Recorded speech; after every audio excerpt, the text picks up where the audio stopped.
मैं गभरू जट पंजाब दा अंग्रेजी उर्दू बोलदी। मैं मुंडा चौथी चकदा ओ कुड़ी शहर लाहौर दी।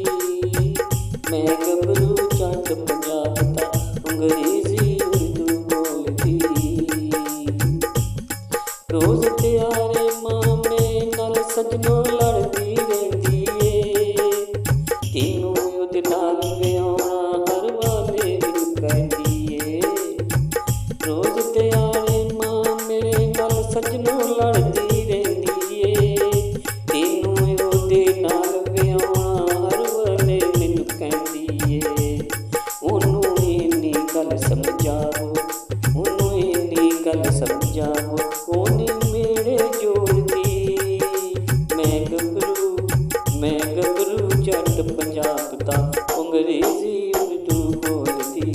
मैं गभरू जट पंजाब दा अंग्रेजी उर्दू बोलदी।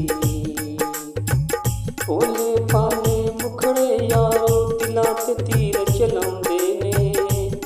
भोले भाले मुखड़े पहलां दिलां ते तीर चलाउंदे ने। मुश्किल वेले रावां दे विच सजनों छड्ड जांदे ने। वेख के मुंडे हाय हाय करदे जद ओ खिड़की खोलदी। मैं गभरू जट पंजाब दा अंग्रेजी उर्दू बोलदी। मैं गभरू जट पंजाब दा अंग्रेजी उर्दू बोलदी। विआह कराके लोगों मैनू बड़ा स्यापा पैना है। मैं इनू कहना है तेरे आने हैलो हैलो कहना है। विआह कराके लोगों मैनू बड़ा स्यापा पैना है। मैं इनू कहना है तेरे आने हैलो हैलो कहना है। उमार छड़प्पा पिल विच आवे बिल्कुल ना ओ डोलदी।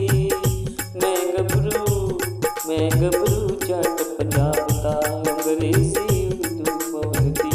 मैं गभरू जट पंजाब दा अंग्रेजी उर्दू बोलदी।